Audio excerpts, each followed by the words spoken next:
নমস্কার, নিউজের প্রাইম নিউজে সবাইকে স্বাগত। আমি রয়েছি আপনাদের সাথে, এখানে আসছি, চোখ রাখছি মুহূর্তের খবরে। ত্রিপুরা বিধানসভায় 2026-27 অর্থ বছরের জন্য 34,212 কোটি টাকার বাজেট পেশ করলেন অর্থমন্ত্রী প্রণজিৎ সিংহ রায়। উন্নয়ন ও অবকাঠামো খাতে জোর দিয়ে প্রস্তাবিত এই বাজেটে 240.72 কোটি টাকার ঘাটতি ধরা হয়েছে। তবে সাধারণ মানুষের ওপর অতিরিক্ত চাপ এড়াতে আরোপ করা হয়নি নতুন কোনো কর। ত্রিপুরা বিধানসভার বাজেট অধিবেশনের দ্বিতীয় দিনে 2026-27 অর্থ বছরের জন্য 34,212 কোটি টাকার রাজ্য বাজেট পেশ করেছেন রাজ্যের অর্থমন্ত্রী প্রণজিৎ সিংহ রায়। উন্নয়ন ও অবকাঠামোকে অগ্রাধিকার দিয়ে প্রস্তুত করা এই বাজেটে উল্লেখ করা হয়েছে মোট 240.72 কোটি টাকার ঘাটতির কথা। রাজ্যের অর্থনৈতিক প্রবৃদ্ধি ত্বরান্বিত করা এবং অবকাঠামো উন্নয়নের মাধ্যমে দীর্ঘমেয়াদী উন্নয়ন প্রকল্পগুলোকে শক্তিশালী করাই সরকারের মূল লক্ষ্য বলে জানিয়েছেন অর্থমন্ত্রী প্রণজিৎ সিংহ রায়। সেই লক্ষ্যকে সামনে রেখে এবারের বাজেটে মূলধন ব্যয় নির্ধারণ করা হয়েছে 8,945.92 কোটি টাকা, যা 2025-26 অর্থ বছরের বাজেটের অনুমানের তুলনায় 13.19% বেশি। 572টি অ্যাকাউন্ট অন্তর্ভুক্ত হয়েছে। 2026-27 অর্থ বছরের মোট বাজেটে বরাদ্দ করা হয়েছে 34,212.31 কোটি টাকা, যা 25-26 অর্থ বছরের অনুমিত বাজেটের তুলনায় 5.520% বেশি। মূলধনী ব্যয় অর্থাৎ ক্যাপিটাল এক্সপেন্ডিচার নির্ধারণ করা হয়েছে 8,945.92 কোটি টাকা, যা 25-26 অর্থ বছরের অনুমিত বাজেটের অর্থাৎ বাজেট এস্টিমেটের তুলনায় 13.19% বেশি। আয় ও ব্যয়ের সারসংক্ষেপে নিম্নে দেওয়া হল। রেভিনিউ অ্যাকাউন্ট রিসিপ্টস 26,881.99 কোটি টাকা, এক্সপেন্ডিচারে 25,266.39 কোটি টাকা এবং সারপ্লাস A-A2 1,615.60 কোটি টাকা। Capital account receives from loans and others and including public accounts and opening balance 7,089.60 কোটি টাকা, এক্সপেন্ডিচার 8,945.92 কোটি টাকা এবং ডেফিসিট B-B2 1,856.32 কোটি এবং total receipts A1 plus B1 33,971.59 কোটি টাকা, total expenditure A2 plus B2 34,212.31 কোটি টাকা। বাজেট ডেফিসিট C-D যেখানে 240.72 কোটি টাকা। অন্যদিকে Tripura tribal area autonomous district council বা TTADCর জন্য বরাদ্দের ক্ষেত্রে আনা হয়েছে পরিবর্তন। 2026-27 অর্থ বছরের জন্য যেখানে 918.82 কোটি টাকা বরাদ্দ রাখা হয়েছে, সেখানে 2025-26 অর্থ বছরে তা ছিল 860.21 কোটি টাকা। জনজাতি জাতি উন্নয়নের লক্ষ্যে টিএসপি তহবিলে বরাদ্দ বাড়িয়ে 7,542.6 কোটি টাকা করা হয়েছে, যা গত অর্থ বছরের 7,148.85 কোটির তুলনায় প্রায় 5.50% বেশি। অর্থবর্ষে রাজ্য সরকার ত্রিপুরা উপজাতি এলাকা স্বশাসিত জেলা পরিষদের জন্য মোট 914.82 কোটি টাকা প্রদান করবে। তাছাড়া এই বরাদ্দের বাইরেও TTADCর সার্বিক পরিকাঠামোগত উন্নয়নের জন্য RIDF ও সার্সকি অধীনে অতিরিক্ত অর্থ বরাদ্দ থাকবে। ট্রাইবেল সাবপ্ল্যান অর্থাৎ টিএসপির আওতায় মোট বরাদ্দে রাখা হয়েছে 7,542.06 কোটি টাকা, যা রাজ্যের মোট উন্নয়নের খাতে ব্যয় প্রায় 39.39%। ট্রাইবেল সাবপ্ল্যানের আওতাভুক্ত অধিকাংশ অর্থ রাশি TTADC এলাকায় ব্যয়িত হবে। 2026-27 অর্থবর্ষে জনজাতি উন্নয়নের জন্য 2টি ট্রাইবেল মাল্টিপারপাস মার্কেটিং সেন্টার স্থাপন করা হবে, যা জনজাতি পণ্যের সংগ্রহ, মূল্য সংযোজন ও বিপণনের জন্য সমন্বিত কেন্দ্র হিসাবে কাজ করবে। দীর্ঘমেয়াদী আর্থসামাজিক উন্নয়ন ও আয় বৃদ্ধিতে সহায়ক হবে। তীর্থমুখ মেলা প্রাঙ্গনে পরিকাঠামোগত উন্নতকরণের কাজ 2026-27 অর্থবর্ষে সম্পন্ন করা হবে। তার জন্য মোট 15.11 কোটি টাকা ব্যয় করা হবে। আমি বস্ত্রের প্রতি ছামুন ওয়ার্ডি ব্লকের মানিকপুরে একটি ট্রাইবেল রেস্ট হাউস নির্মাণ করা হবে, যার জন্য 5,50,00,000 টাকা। 2025-26 অর্থ বছরের তুলনায় 2026-27 অর্থ বছরের বাজেটের সামগ্রিক আকার বৃদ্ধি করা হয়েছে 5.52%। বিভিন্ন গুরুত্বপূর্ণ খাতে বরাদ্দ বাড়ানো হয়েছে বাজেটে। স্বাস্থ্য খাতে বরাদ্দ বৃদ্ধি করা হয়েছে 25.29%, গ্রামীণ উন্নয়নে 17.50%, কৃষি খাতে 5.3% এবং শিক্ষা খাতে 4.43% বেশি অর্থ বরাদ্দ রাখা হয়েছে 2026-27 অর্থ বছরের জন্য। এই বাড়তি বরাদ্দ রাজ্যের মানব সম্পদ উন্নয়ন এবং গ্রামীণ অর্থনীতিকে আরো শক্তিশালী করতে সহায়ক হবে বলে দাবি করেছে সরকার। উল্লেখযোগ্য বিষয় হলো এবারে বাজেটে সাধারণ মানুষের উপর অতিরিক্ত আর্থিক চাপ এড়াতে আরোপ করা হয়নি কোনো নতুন কর। উন্নয়নমুখী এই বাজেট রাজ্যের অবকাঠামোকে আরো শক্তিশালী করবে, কর্মসংস্থানের সুযোগ বাড়াবে এবং সামগ্রিক অর্থনৈতিক প্রবৃদ্ধিকে এগিয়ে নিয়ে যাবে বলে দাবি করেছে সরকার। ব্যুরো রিপোর্ট, নিউজ নাও।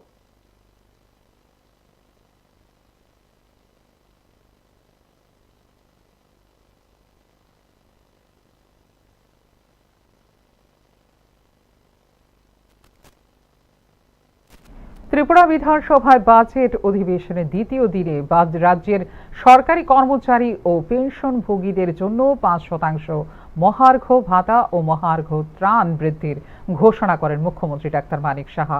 আগামী 1 এপ্রিল 2026 থেকে কার্যকর হওয়া এই সিদ্ধান্তে উপকৃত হবেন প্রায় 1.2 লক্ষ কর্মচারী এবং 81,000-এর বেশি পেনশনভোগী। ত্রিপুরা সরকারি কর্মচারী ও পেনশনভোগীদের জন্য বড় স্বস্তির খবর দিল রাজ্য সরকার। সোমবার কর্মচারীদের জন্য মহার্ঘ ভাতা এবং পেনশনারদের জন্য মহার্ঘ ত্রাণ 5% বৃদ্ধির ঘোষণা করেছেন মুখ্যমন্ত্রী। ত্রিপুরা বিধানসভার বাজেট অধিবেশনের দ্বিতীয় দিনে অর্থমন্ত্রীর বাজেট বক্তৃতা শেষে এই ঘোষণা করেন মুখ্যমন্ত্রী ডাক্তার মানিক সাহা। রাজ্য সরকারের ফিনান্সিয়াল কনস্ট্যান্ট আছে, তবু আমি রাজ্যের কর্মচারী এবং পেনশনারদের সাথে 5% দিয়ে ঘোষণা করছি।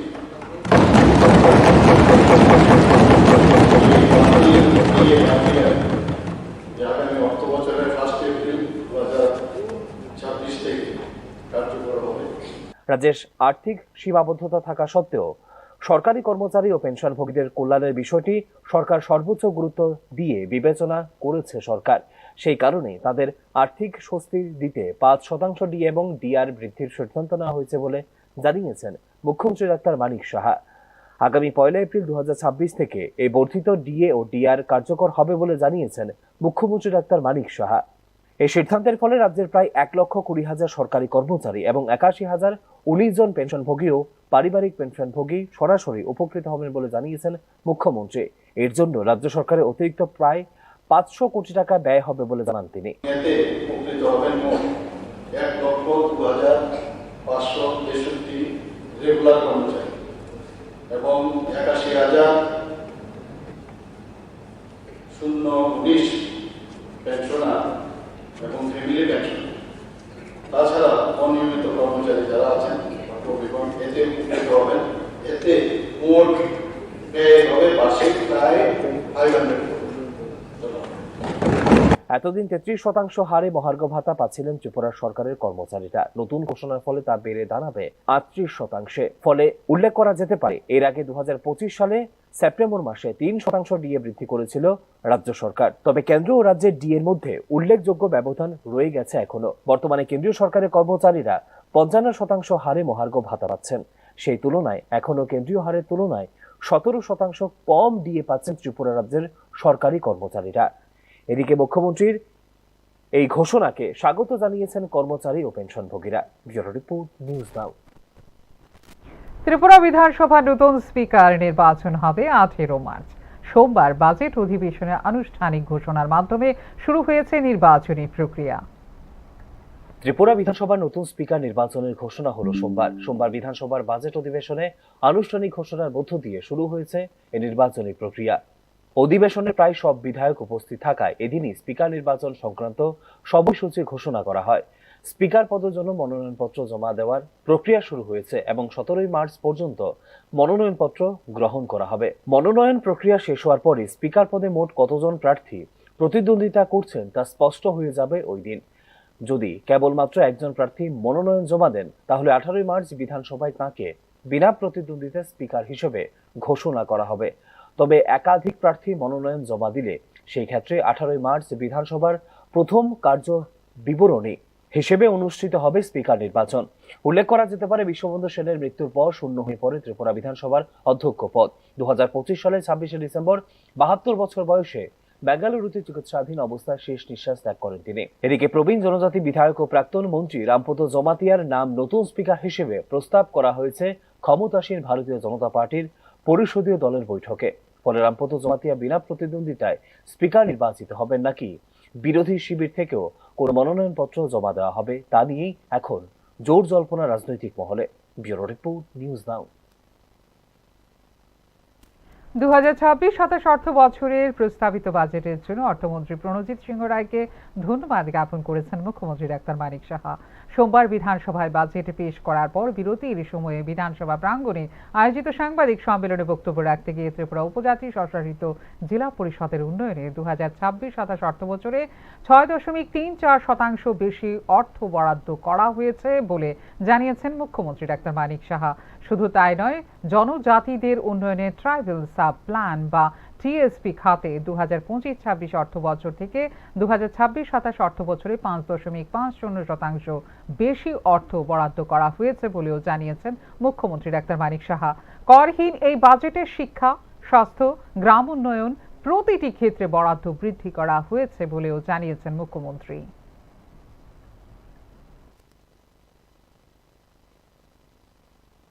27 অর্থবর্ষে রাজ্য সরকার টিটিএডিসিকে মোট 918.82 কোটি টাকা দেবে, যা 2025-26 অর্থবৎসরের বিইতে 860.28 কোটি টাকা ছিল। এবং এটা যে ছিল সেটা কিন্তু এটি আরআইডিএফ এবং সাস্কির যে অধীনে মূলধনীয় অবকাঠামোর যেটা দেওয়া হয় তার থেকে, সেই প্রদত্ত যে বরাদ্দ তার থেকে বাইরে। এতে দেখা গেছে যে টিটিএডিসিকে প্রায় 6.34% আমরা কিন্তু বেশি দিয়েছি। এখানে 2025-26 অর্থবর্ষে 7,148.85 কোটি টাকা বরাদ্দ করা হয়েছিল টিটিএডিসিকে। 2026-27 অর্থবর্ষের বাজেটে টিটিএডিসির যে বরাদ্দ সহ টিএসপি, যেটাকে আমরা সাবপ্ল্যান বলি, ট্রাইবাল ট্রাস্ট প্ল্যান, সেখানে মোট বিধান রাখা হয়েছিল 7,542.6 কোটি টাকা। তাতে করে দেখা যায় 5.50% বৃদ্ধি পেয়েছে। টিএসপির আওতাধীন তহবিলের বেশিরভাগ অংশ দেখা যায় টিটিএডিসির এলাকায় ব্যবহার করা হয়। এবারের বাজেটের সবচেয়ে বড় ইম্পর্টেন্ট যেটা, সেটা হচ্ছে নতুন কর কিন্তু আরোপ করা হয়নি। এবং যদি আমরা জানি health is very important for us, তো হেলথ ডিপার্টমেন্টে, স্বাস্থ্য খাতে প্রায় 2,441.50 কোটি টাকা বরাদ্দ করা হয়েছে, যা 2025-26 অর্থ বছরের তুলনায় 25.29% বেশি। গ্রামীণ উন্নয়নে যদি আমরা দেখি, সেখানে 9,094.57 কোটি টাকা বরাদ্দ করা হয়েছে, যা 2025-26 অর্থ বছরের তুলনায় 117.50% বেশি। যদি আমরা এগ্রিকালচার বা সংশ্লিষ্ট খাতে আমরা দেখি, সেখানে 1,985.61 কোটি টাকা বরাদ্দ করা হয়েছে, যা 2025-26 সালের তুলনায় 5.31% বেশি। Education is also very important for us, so সেখানে শিক্ষা খাতে 6,439.56 কোটি টাকা বরাদ্দ করা হয়েছে, যা 2025-26 সালের তুলনায়। কিছু শব্দের অবতারণা এবং পরিসংখ্যান হলো 2026 সালের প্রস্তাবিত বাজেট, যেখানে কিছুই নেই সাধারণ মানুষ, বেকার যুবক, শ্রমিক, মেহনতিদের জন্য। রাজ্য সরকারের প্রস্তাবিত বাজেট নিয়ে এই প্রতিক্রিয়াই দিল বিরোধী দল কংগ্রেস এবং সিপিআইএম। বাজেটকে দিশাহীন বলেও আখ্যা দিয়েছে বিরোধীরা। 2026-27 অর্থবর্ষের জন্য প্রস্তাবিত বাজেটকে দিশাহীন এবং অন্তঃসার শূন্য বলে অভিহিত করল বিরোধী দল কংগ্রেস এবং সিপিআইএম। সোমবার ত্রিপুরা বিধানসভায় বাজেট শেষ করার পর প্রস্তাবিত বাজেটের উপর প্রতিক্রিয়া দিতে গিয়ে এই বাজেট কিছু শব্দের অবতারণা এবং পরিসংখ্যান বলে মন্তব্য করেন বিরোধী দলনেতা জিতেন্দ্র চৌধুরী। গত 2 বছরের গতানুগতিক বাজেটের মতোই অন্তঃসার শূন্য দিশাহীন বাজেট বলে মন্তব্য করেন বিরোধী দলনেতা জিতেন্দ্র চৌধুরী। যে একটা পরিকল্পনার সাথে আরেকটা পরিকল্পনা অর্থাৎ অর্থনৈতিকের সাথে সামাজিকের, সামাজিকের সাথে শিক্ষার, শিক্ষার সাথে স্বাস্থ্যের কোনো যোগাযোগ নেই। কিছু সুন্দর সুন্দর বাক্য চয়ন, কিছু শব্দের অবতারণা, আর কিছু অঙ্ক, এগুলো বিস্তারিতভাবে স্টাডি করে একদম কোথায় তার ফ্ল। আমরা বিরোধী দল মানে বাজেট পাস না হোক তা বলছি না, বাজেট তো পাস হতেই হবে, পাস হবেও, কিন্তু যে এই সীমাবদ্ধতার মধ্যে কিভাবে যে অর্থের প্রস্তাব করা হয়েছে সেই অর্থ আরও ভালোভাবে খরচ করে এই রাজ্যের সামগ্রিক উন্নয়ন হতে পারে, আমাদের বক্তব্যের সময় সেগুলো আমরা রাখবো। কাজেই এক কথায় বলতে পারি যে এই বাজেট তার বিগত 2 বছরের গতানুগতিকতা এবং অন্তঃসার শূন্যতার থেকে বেরিয়ে আসতে পারেনি। এতে সুনির্দিষ্টভাবে এ রাজ্যের যে অর্থনীতি, তার যে কৃষির উপর নির্ভরশীল, আর তার সাথে আরও সামাজিক বিভিন্ন দিক, এই জায়গাতে কিভাবে একটা সন্তুলন নিয়ে আসবে তার কোনো দিশা নেই। এটা দিশাহীন, বিক্ষিপ্ত, জোড়াতালি দেওয়া এটা বাজেট, এটুকুই আপাতত যা শুনেছি তা থেকে আমার অবজারভেশন। 2026-27 অর্থ বছরের প্রস্তাবিত বাজেটকে দিশাহীন বলে আখ্যা দিল কংগ্রেসও। এই বাজেটে শ্রমিক, মেহনতি, বেকার যুবক যুবতী, এমনকি সাধারণ মানুষের জন্য কিছুই নেই বলে মন্তব্য করেন কংগ্রেস বিধায়ক সুদীপ রায় বর্মন। ঋণে জর্জরিত হয়ে আছে ত্রিপুরার মানুষ বলেও মন্তব্য করেন বিরোধী দলনেতা জিতেন্দ্র চৌধুরী। ত্রিপুরার জনগণ ঋণে জর্জরিত। ওনারা যখন শুরু করেছিলেন, উদ্বৃত্ত বাজেট ছিল, তারপর যতটা বছর গেছে, ফার্স্ট বাজেট আমাদের উদ্বৃত্ত বাজেট ছিল, পরবর্তী সময় যতগুলো বাজেট পেশ করে সব ঘাটতি বাজেট।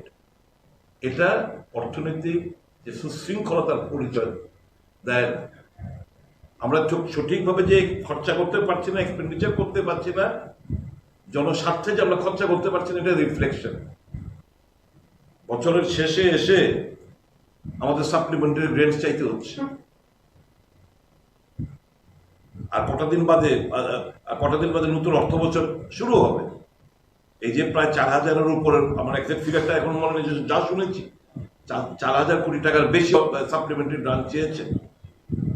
খরচাটা কোথায় হবে? সর্বোপরি নিজেরা বলেছেন কোনো দিশা নেই, বেকারদের সুস্পষ্ট কর্মসংস্থানের কোনো উল্লেখ নেই,